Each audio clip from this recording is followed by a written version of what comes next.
If you know, you know. And if you know that the devil is a liar, then you also know that lying is a second nature when it comes to Eddie Hearn. I never seen a promoter lie more than Eddie Hearn does. Eddie Hearn lies so much that when he tells the truth just one time, it's like a miracle. Now, how you gonna lie about the fight being official between Andy Ruiz and Joshua rematch in Saudi Arabia, and that Andrew Ruiz already accepted a $9 million purse, etc., etc.? It's ridiculous.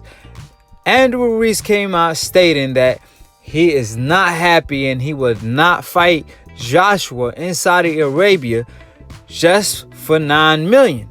And I co-sign him 100% because if that's where the money is at, if it's the oil money over there, because y'all know it's the oil money team over here all day. So if they got oil money over there, why would he fight Joshua for $9 million when he got that the first time he fought him, or almost as much as $9 million? Obviously, he probably made $5 to $7 million the first time, but after he beat Joshua for the first time with the fashion and the way he did it in, he deserved probably 50-50 or even more versus a Joshua now. The reason why is because look at his Instagram. And I'm not basing it on Instagram, but before he beat Joshua, I believe he had like 66,000 followers or something like that. He beat Joshua. Now he 1 million plus, possibly even 2 million. I haven't checked. But my point is, he grew in popularity so much that he's a major player in the heavyweight division. So he definitely deserved more than $9 million, especially if he's going to Saudi Arabia. And then what's funny in Saudi Arabia, for people that don't know, they don't have no stadium and none of that. So they have to build one that could hold 7,000 to 10,000. And that's nothing according to Eddie Hearn. So if they're going to fight in the UK or overseas, they usually fight for a big stadium. However, if there's no big stadium over there, why would they go to Saudi Arabia, who got to build a stadium, and that there isn't a stadium? And it just sounds like a way to drag Andrew Ruiz to fight overseas. They probably cancel that, just like Hopkins says, and schedule it somewhere else after fans complain, because at the end of the day, Saudi Arabia is not the safest country in the world. It's safe, don't get me wrong, but it ain't like the US over here where there's no drama or any static from any other country or neighbors, right?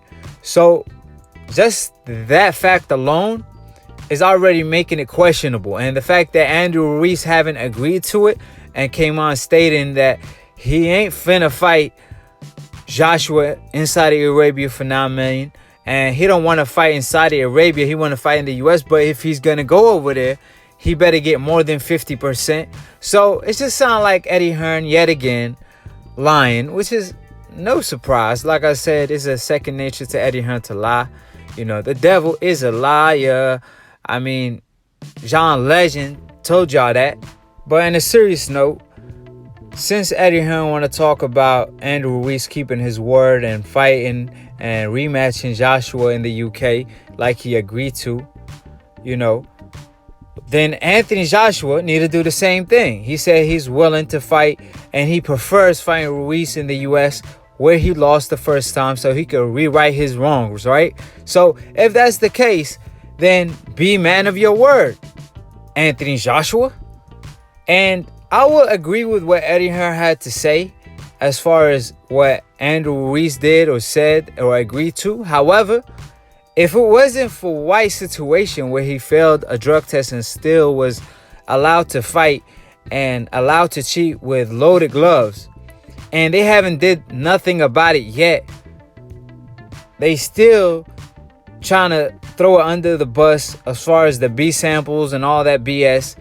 So since it's so corrupted over there, why would Andrew Ruiz put himself through that if he already knows or heard that Joshua get supplement exemptions? Which is the same thing Whyte told the British Board of Boxing Control And he stated that he needed supplements because he missing some type of hormones or whatever the case might be, trying to get an excuse. And that's basically what Joshua, or that's the rumors that Joshua be claiming to get these supplement exemptions. So if there are rumors of that, why would Andrew Ruiz set himself up and go to the UK when it's obviously some dirt going on?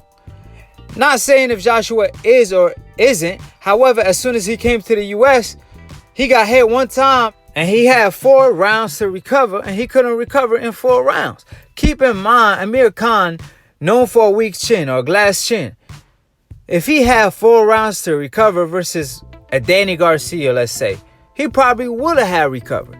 If he had 4 rounds, well, he survived versus Maidana. But my point is, Amir Khan got a glass chin, and he possibly could recover in 4 rounds. Joshua had 4 rounds to recover versus Andrew Ruiz and still couldn't do so. So why would Andrew Ruiz risk the fact that Joshua may get supplement exemptions and fight in the UK? Because if there is more money to make in the US, if DAZN wanted to fight in the US, if Joshua claimed he wanted to fight in the US to rewrite his wrongs so he won't be a laughing stock in the US media, why won't the fight take place in the US? It's just common sense. There's something fishy going on, and that's why Andrew Ruiz don't want to go all the way to the UK unless it's for the bag. If you're a champion, then you should be able to fight anywhere in the world because you're the champion of the world. But y'all want to tell me that Joshua could only win in the UK with all these advantages, including probably supplement exemptions on his side? Then you ain't a real world champion. You a continent champion. Andrew Ruiz, on the other hand, he is willing to go to the UK for the bag. More importantly, he would have went to the UK if it wasn't for that Whyte scandal where he got busted for PEDs and still allowed to fight. So my point is, y'all can't say, oh, well, that applied for Andrew Ruiz, because it doesn't. Ruiz has a reason not to go to the UK because it's shady. Joshua doesn't. So y'all can try to flip the narrative as much as y'all want. However, that won't change a thing. And I never seen the champion that get babysit as much as Joshua have. I mean, all these fighters from the past trying to tell him what to do and this and that. And it's like, man, this was supposed to be a unified champion that knew it all, or he was supposed to be it.